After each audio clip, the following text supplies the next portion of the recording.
All right, here with head coach Rob Talley heading into week 2, Bentley.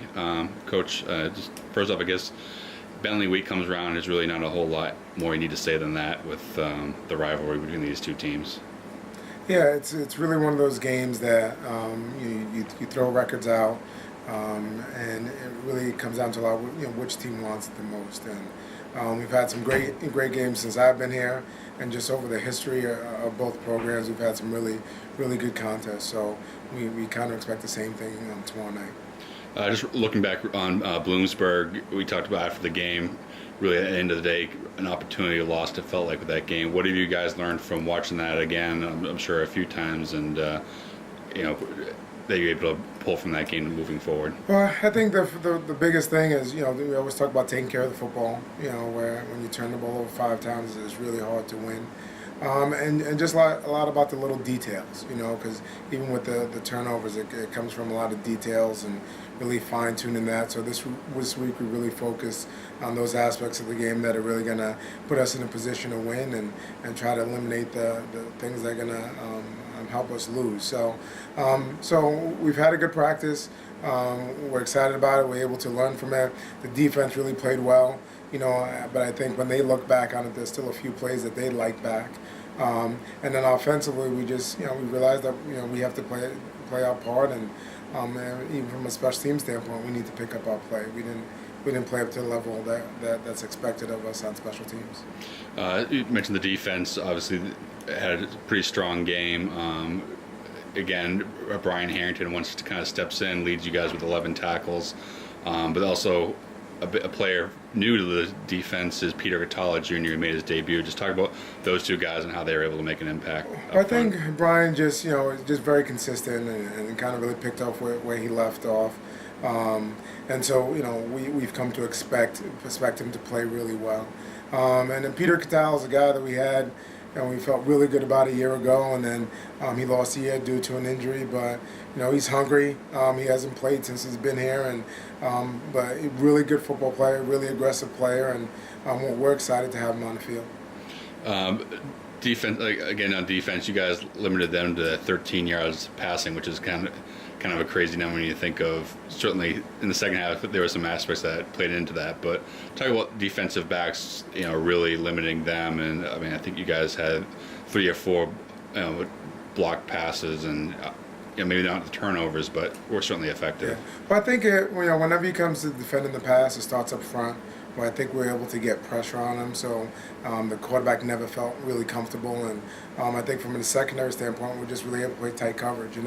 I think that number is a little misleading because they didn't have to throw the ball as much as we would have liked them to in the second half, and so they didn't attempt many passes. But once again, we did a great job in coverage. We're going to need that even more so because I think from a skill standpoint, we'll face a better set of receivers and a much better quarterback. So we're gonna have to be ready and tight coverage and make sure we stay on top of the receivers. Move on to the offensive side, kind of heading into this week. You split the quarterback duties last week. What have you decided with that, and heading into Friday night? It's always tough, and we always felt it was tough to find a rhythm, and I think that played more in just the game situation. But we decided after looking at the film, we're gonna go Mo Regan. We feel right now he gives us the best chance, and but I think if we needed Joe for whatever reason, I think Joe's going to be ready to perform. So as I said, we feel good about it. I think they both played well. Mo was just able to take advantage of his opportunities a little bit more than Joe was, and so hopefully we'll be able to get some consistent play from that position and get the ball in the hands of our playmakers. Talk about Mo a little bit. He had to sit a little bit last year with an injury. Certainly he had Logan there, so it's probably more as a backup. But he saw a little bit of time as a freshman, and just talk about what he brings. I think Mo, is a really good football player. Understands the game. I think he's a really good leader. He's someone our players are ready to go to battle with. So I think he does a really good job. I mean, if there's ever miscommunication, usually he's over there talking to the other player and just making sure they're on the same page. And so as I think our players, they'll play hard. They respect what he brings to the table, and I think they're looking forward to getting some consistent play from that quarterback position. Heading in at Bentley tomorrow night, short week. How does that affect things Saturday afternoon to a Friday night? Well, you always wish you had another day.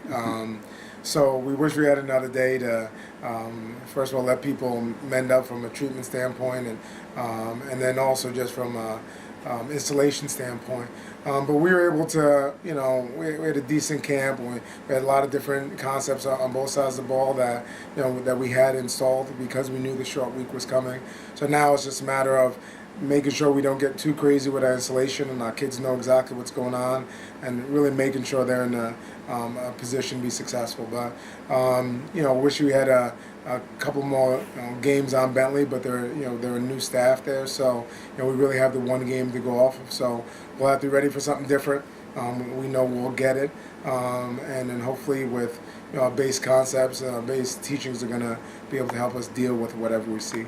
Does it have a little bit of a sense of a second season opener for you guys, being the first conference game, and obviously being finishing tied for first last year? Is it a little bit of yes and no. I think it's more a matter of it's trying to get our first win. And I think that's what our focus is. I think the fact that it's a Bentley game, it doesn't feel like an no-brainer. It feels like a very big game for us, and it's our first conference game. It's our next chance to get a victory, and it's against Bentley. So with those three factors, I think it really kind of has risen the level of intensity in practice and the focus of our team.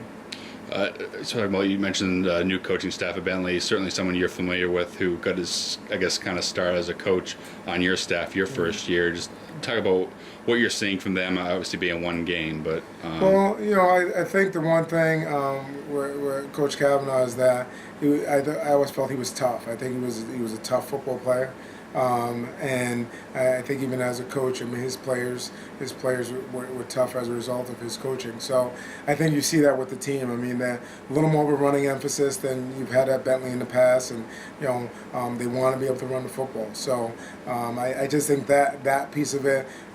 He's also a very mature person. He's probably 13 years younger than me, but I always felt when you were talking to him and dealing with him, you were talking to a guy that's been coaching for a long time. So I think he'll handle situations well, and just with his background and just being at Penn State and all the stuff they had to go through during his tenure there, he's really at this point really seen a lot. So I don't think the game will be too big for him. I'm really happy for him. I'll probably for the most part root for him in every other game except this game. So I'm looking forward to it. It's always good. It's always nice, and it's fun to play against people you respect and people that you consider to be your friends. Specifically, obviously they are very experienced back with their quarterback, who's seen a ton of time over. I think is might be a 4-year starter for them. Obviously, it starts with him and his decision making, but there's some skill on the outside and an experienced running back. I mean, they're a good team. As I said, they kind of have a little bit of a new scheme, so I think there was some growing pains, but they got better as the game went last week.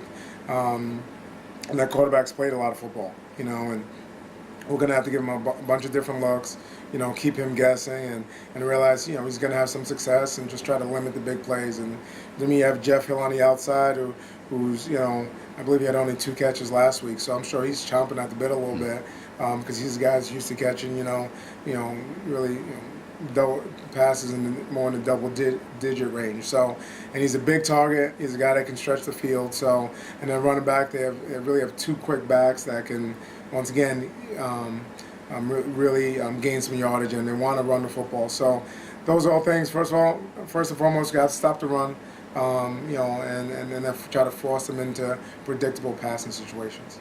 Defensively, kind of like you guys, kind of stems around their middle linebacker. It kind of leads things for them on the defensive side.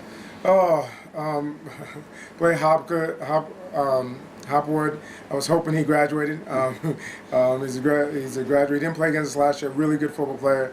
Was a first-team All-Conference guy from his junior year. really plays a high level motion, is very physical. I think at all times we have to know exactly where he is, but I think his play just really brings up the play of everybody else around him. So we'll definitely have to, figure out a game plan that has him in mind, and realize they have a bunch of really good football players. And as I said, I mentioned earlier yesterday at the luncheon, they're typical Bentley defense. Where they're physical, they're not giving up a whole bunch of points, and they play tight coverage. So those are all things that we're going to have to take into consideration. I skipped it last week, and you mentioned it as soon as I turned the camera off. So we're going to go back to 3 keys to a victory on tomorrow night. Well, I think obviously first one, turnovers. We can't commit 5 turnovers and get none and expect to win the game. So we want to try to get our offense as many opportunities as we can, and we can't give the ball away. I think the next piece of it is the rushing aspect. Both offenses want to run the football. So once again, who can hold the other team in check? And then I'm going to say, third downs. The opportunity to stay on the field and keep drives alive. And last week we were decent at it, not very good. So we're going to have to get a lot better on the offensive side of the ball so we can keep drives alive. All right, Coach. Well, good luck tomorrow night. No, thank you very much.